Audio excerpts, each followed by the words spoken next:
Nobody asked. And that's the thing about the future. Nobody asks for it. Nobody asked to take the roof off, or the doors off, or the road out of the equation. They were chasing a feeling. Nobody asked for something practical with this much charm. They needed something that fit their world without shrinking their personality. Nobody asked for another row of seats with screens.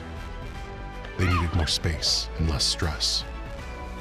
Nobody asked for performance to feel this instinctive, for comfort to feel this considered, for efficiency to feel this alive.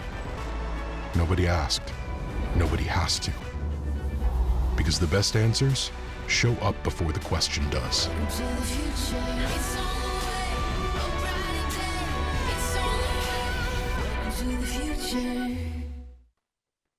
Please welcome Antonio Filosa, Chief Executive Officer of Stellantis, and Tim Kuniskis, Head of North American Brands.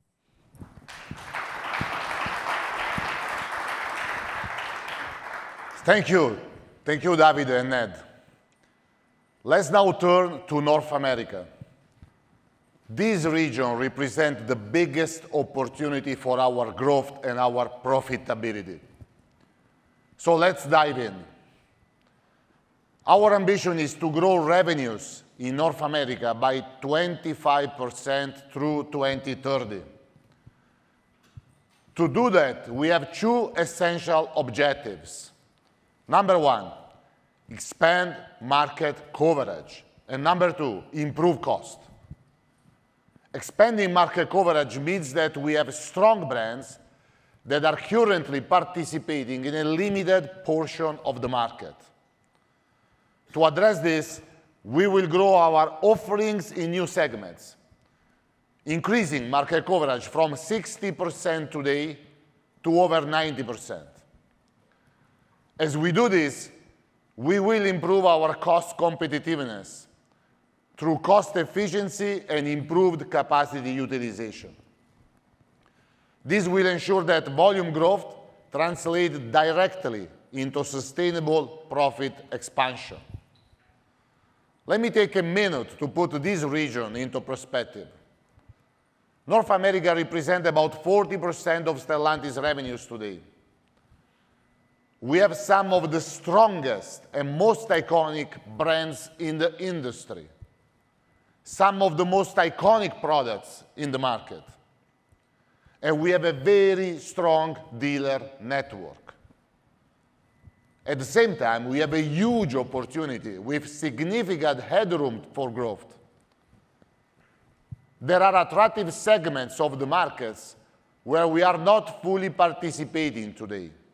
And that is our opportunity, to leverage our strong brands and to drive deeper market penetration. The good news is that we are seeing encouraging momentum from action we already took. In Q1, shipments were up 17%, revenue up 11%, AOI improved by 800 million euros. This was disciplined growth, supported by 200 million euros in pricing improvement.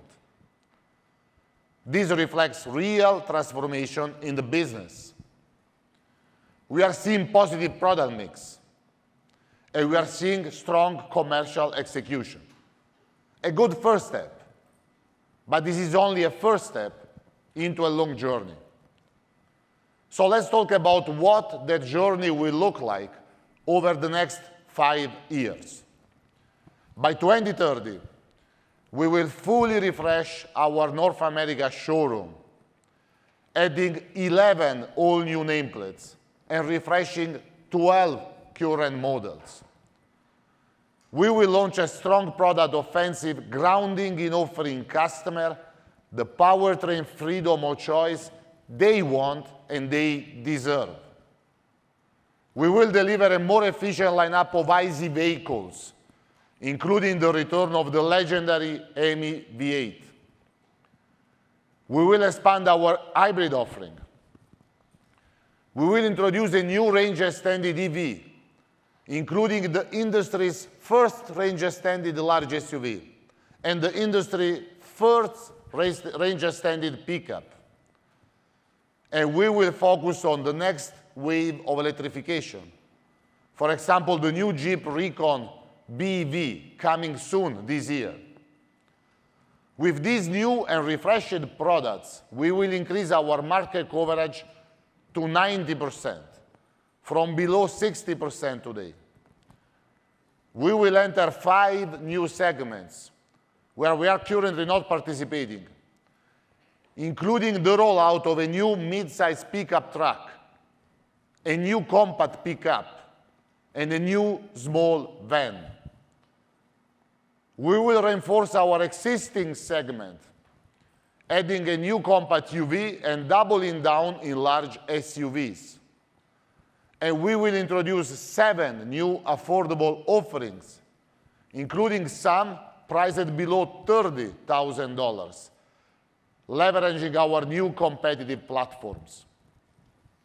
So this is both expansion and reinforcement, and it is a step change from where we are today. But growth cannot come at the expense of profitability.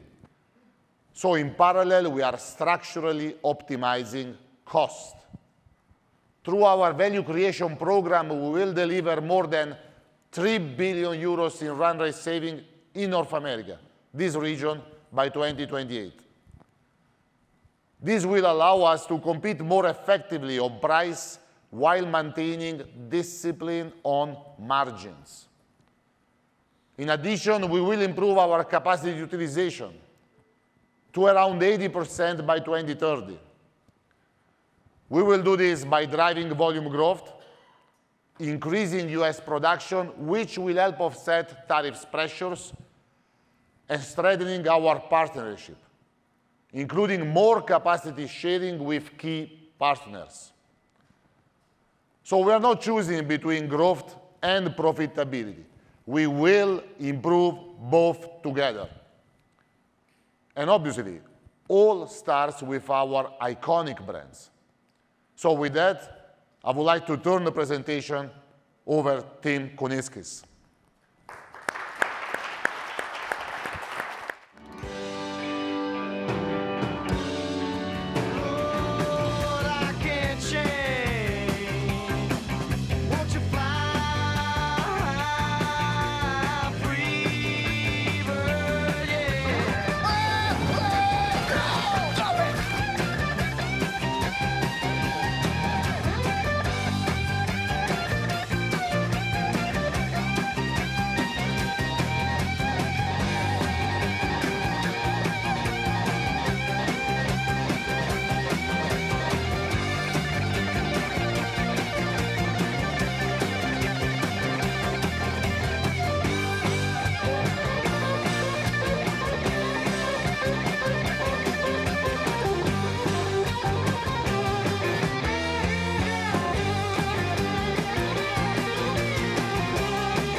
Thank you, Antonio.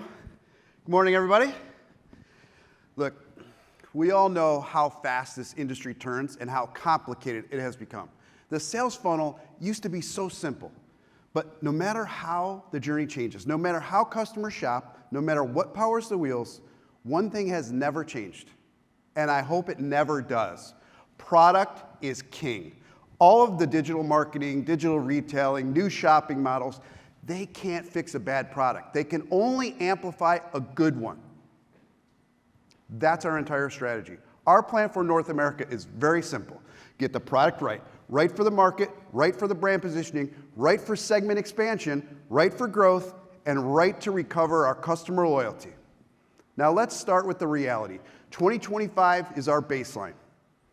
The industry was 20 million units in North America and 16.6 million in the US. And we sold 1.5 million in North America and 1.3 million in the US. That put us number 5. Number 5 out of 41 brands in the industry and 7.6% market share.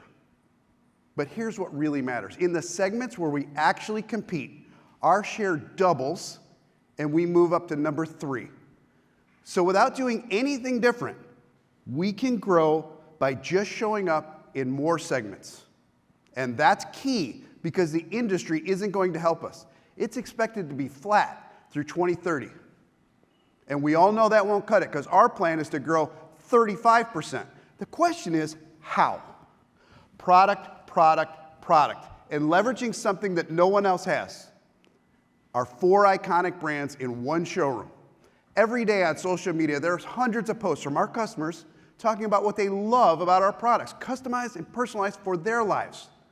That's what makes our brand special. Our customers love the products. Our customers love them for different reasons, though. But there's one common thread. The diversity of our brands, the diversity of our products gives our customers freedom of choice.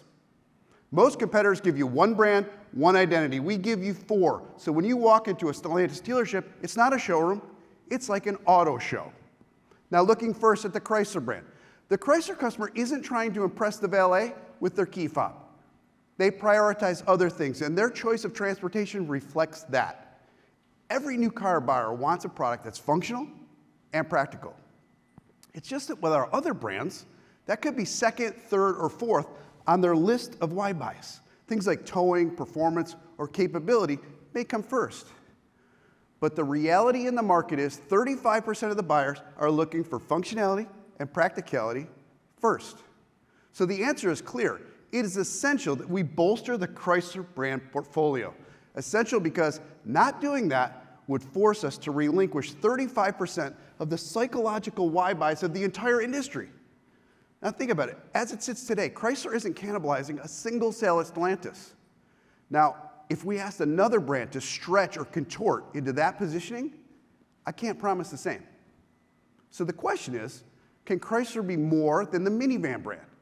Clearly, it has been much more in the past, or it would have never survived 100 years.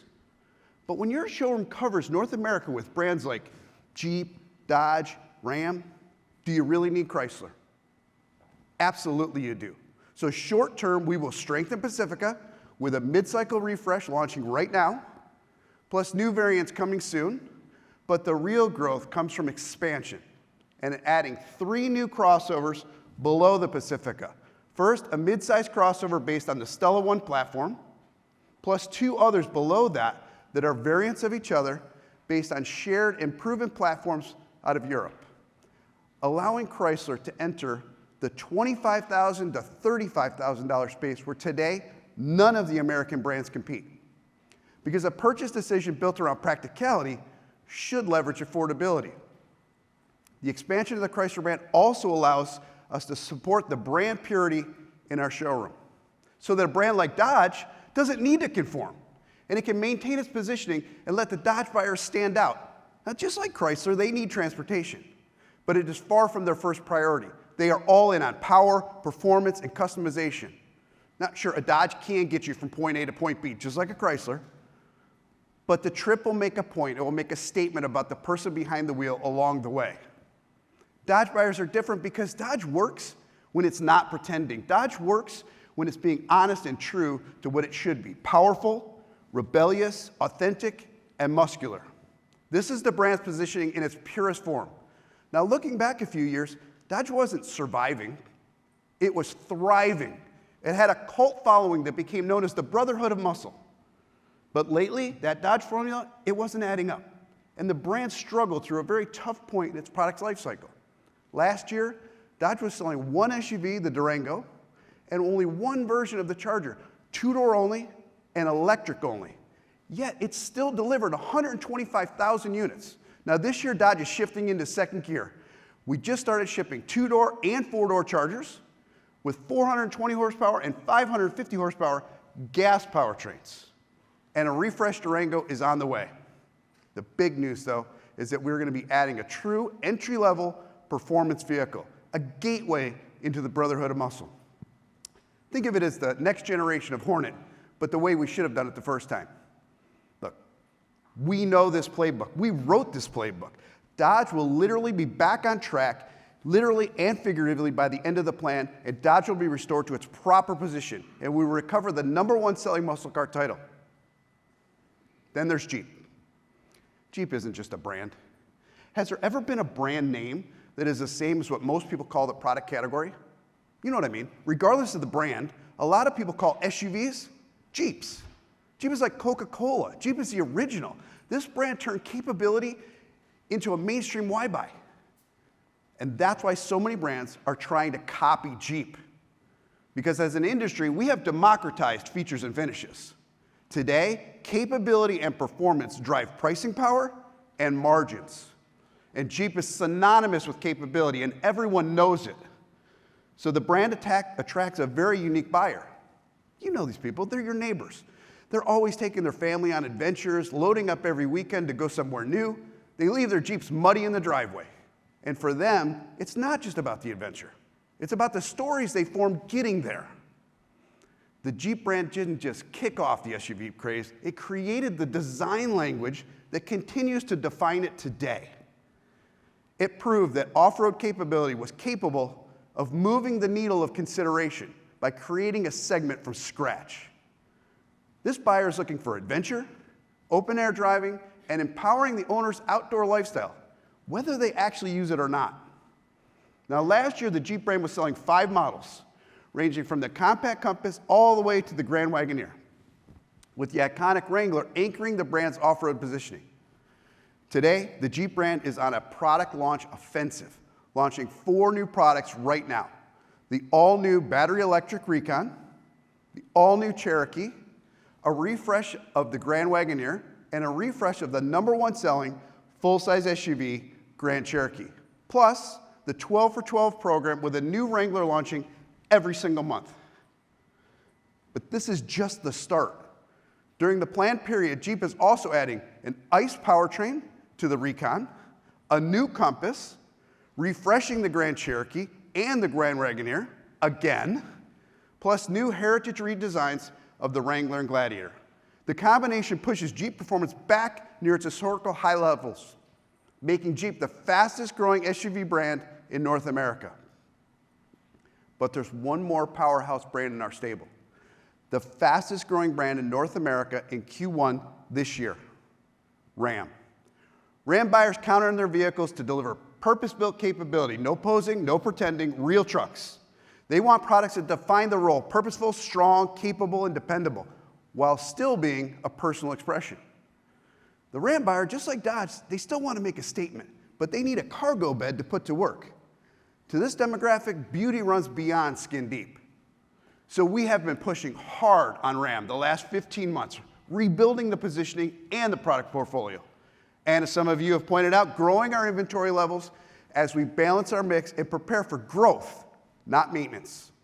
Not just because we love trucks, but because we love the profitability that they drive. The full-size truck industry in North America is commonly referred to as a battleground for OEMs. And it's easy to see why, when you consider that it represents about 16% of the industry sales, but nearly 40% of the profits. Nothing stops Ram is not our tagline. It's a rally cry wrapped in a promise. Because today, we sell just 3 products, a light-duty truck, a heavy-duty truck, and a commercial cargo van. These 3 products delivered 500,000 units last year.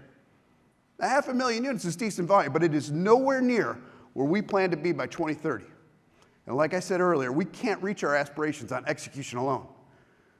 We need to deliver the right products for the market, the right products for the truck buyers in North America. We need to leverage the capital of confidence that we have earned with more offerings in more segments for more share. And right now, we are growing our volume with new variants like the Hemi models and the TRX, plus expanding our coverage into the fastest growing part of the truck industry with our new Express models and relaunching the ProMaster City small cargo van. Next, we will create a new white space in the truck market, a new territory that we will define and own. Today, all OEMs offer off-road variants of their trucks. Ram will be the first to add a full line of on-road performance muscle trucks. This expansion formula will be leveraged even further, though. First, with a new compact truck based on the Rampage out of South America. Then we will launch an all-new midsize truck, the Dakota. And finally, a third new entry for Ram with a full-size SUV, the Ram Charger. Plus, during the planned period, we will also launch an all-new light-duty truck, an all-new range-extended truck, an all-new heavy-duty truck, and a new ProMaster van. The Ram product range will be 100% refreshed and 50% all-new and incremental. Ram will deliver the freshest and most powerful lineup of trucks in the industry, with nearly 1 million units by the end of the plan period and move into the #2 position. Then finally, the brand that isn't really a brand, but it has come to stand for winning, SRT. It's not a brand, it's a multiplier. It turns great products into halo products. It's American premium. Think about it like deciding it's time to reward yourself with your dream car, but you love the brand in the car that you already have. The formula is very straightforward. SRT will leverage the existing nameplates and investments to deliver ultimate performance versions. We will use SRT across Dodge, Jeep, and Ram to build emotion, excitement, and margin. The SRT products are the essence of halo and brand building. These models don't just elevate the whole brand, they draw a younger and more affluent customer. They generate 2 to 3 times the net margin of the donor vehicle. Now in 2025, we only had one, the Durango Hellcat. But this year, we're adding the Ram TRX and the Ram Rumblebee. And we have plans for 8 additional models over the plan period, which will push SRT sales to roughly 50,000 units. But remember the economics. That 50,000 is the same as 100 to 150,000 non-SRTs.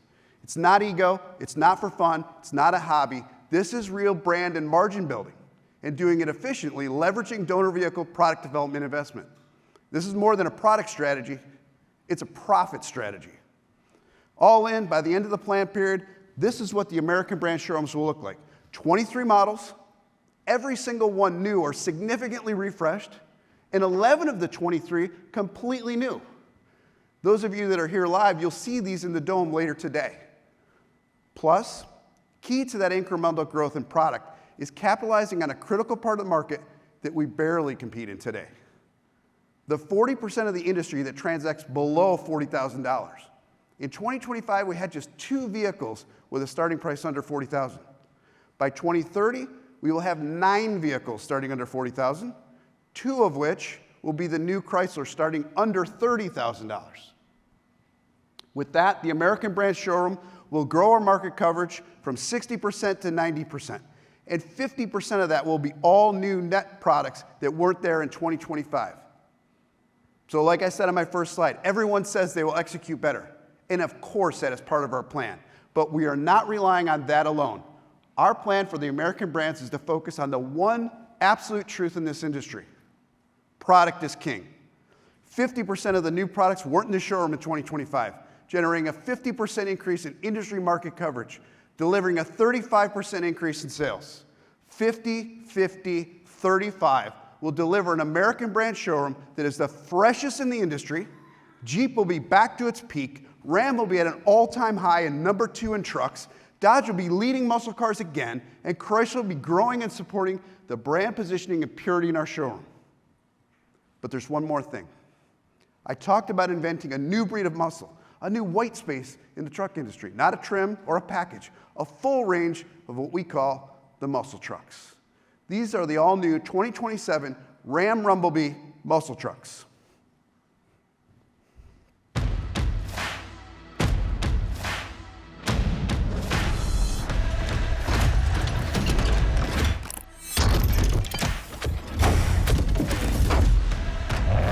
All-new Ram 1500 Rumblebee, 5.7-liter V8, 395 horsepower, 0 to 60 in just over 6 seconds, and only 1 battery. It has 4-wheel drive for maximum traction and rear-wheel drive for when you want to have some fun. Exclusive quad-cab, short bed design, drop stance, street-tuned suspension, and full wide body. You don't give up the back seat, the bed, or the practicality. We're talking real capability, real payload, and no compromises. For most trucks, that would be the headline. But for the Rumblebee, that's just the starting line. This is the 392 Hemi Apache with 470 horsepower. You've been asking for this forever. The legendary 392 Hemi in a light duty. Purpose-built, performance-focused, and an interior with everything a muscle truck demands. 0 to 60 in the 5s, same 4 doors, same capability, but a lot more attitude.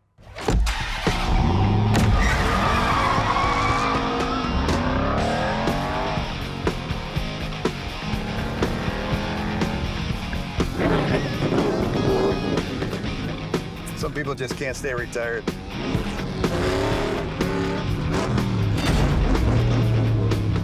Come on, Smoke. At least give me the jump.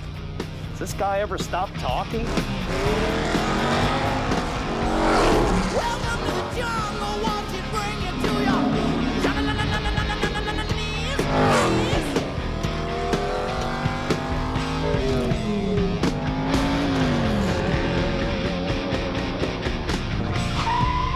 Give me the SRT. There he is.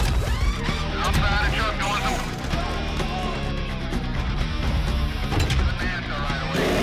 Now that's the last 10th. This is the supercharged Hemi Rumblebee SRT. 0 to 60 in the 3s, 777 horsepower. All right, I see you. That's what I'm talking about. The fastest production truck ever. Welcome to the jungle, won't it bring you to your